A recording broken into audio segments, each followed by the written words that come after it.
Hello, so today I'm joined by Myra Fernandez. I will be asking her a few questions to get to know her a little bit better.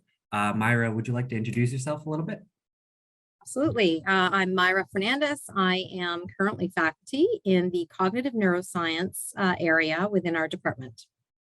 Awesome. And I'll just jump right into the first question. What drew you initially to the University of Waterloo? One of the reasons I came here is that the department is really great. And I say that not just because I'm here now, but because I actually experienced life here as an undergraduate student. I actually did my Bachelor of Science in biology and psychology. And I really got to experience the diversity of faculty here from the perspective of a student. I, for example, took courses in cognition, in social, in behavioral neuroscience. My honors thesis was looking at a genetic mutation in mice and looking at their behaviors. I then went on to University of Toronto for my master's and my PhD, and then on to Baycrest Hospital, where I continued to study memory, neuropsychology, and cognitive aging in particular, as well as using neuroimaging techniques at Baycrest Hospital, which is in North York, through the Rotman Research Institute. And then when the job came up here, this is back in 2004, I was quite pleased at the opportunity to return and see how the department had changed and see what I could contribute to it as well. Given the diversity of training that I had received, it seemed a really great fit to bring together both a clinical perspective to understanding memory and also that biological perspective in terms of applying neuroanatomy, looking at patients, and what can that contribute to our current models of cognitive theories, which is really one of the strongest areas, I think, within our department is our cognition area. And so it really was a chance to supplement that with sort of that biological and neuroscience perspective. Awesome. And moving on in a similar area, could you describe your area of research? Sure, absolutely. So as I mentioned, memory is my area, and that sort of covers a lot of different facets depending on who the students are in my lab and where they're going at the time. So some of the things we've traditionally looked at is, for example, the effects of having a head injury or a concussion in your past and how that influences your memory abilities, your attention, and your concentration. Another area of research that my lab has looked at is bilingualism. And that is looking at how knowing different languages affects your speed of access to different words in any one language, as well as your memory capabilities, and more recently, your ability to multitask.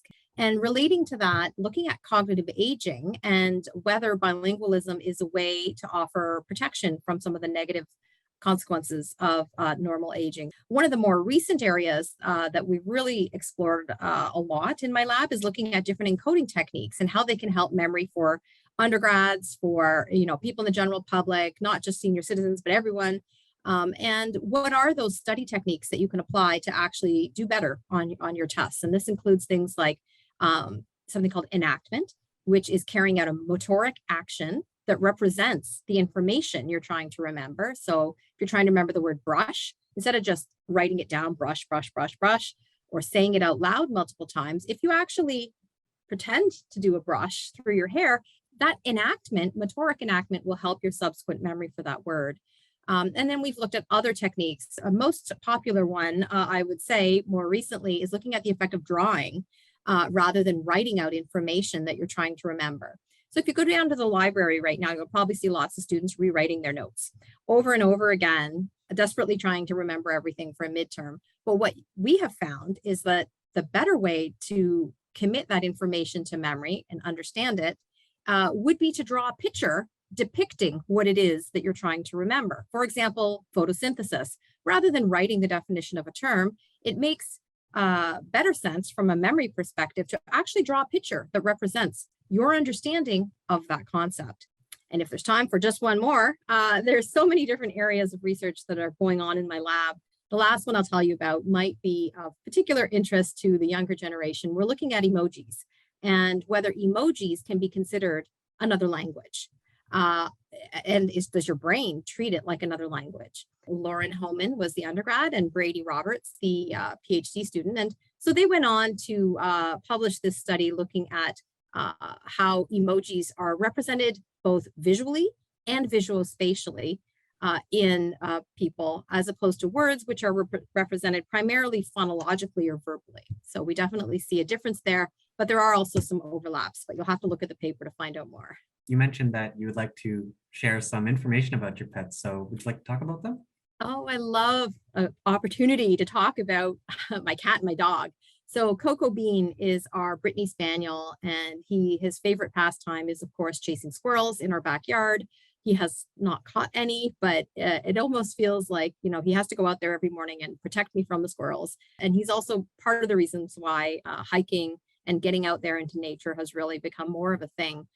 He's about 12 years old now, and he's definitely kept us active and laughing. And our other pet is Boo. Boo is our black cat. And she is, again, a great source of laughter. They're part of sort of that reminder to have a good work-life balance, because they just demand attention and you must stop your work and go pay attention to them, which is why I think they're wonderful. Yeah, for sure. And thank you so much for answering some of these questions with me today. And it was lovely meeting you, and I hope to talk to you soon. Thank you. It was my pleasure.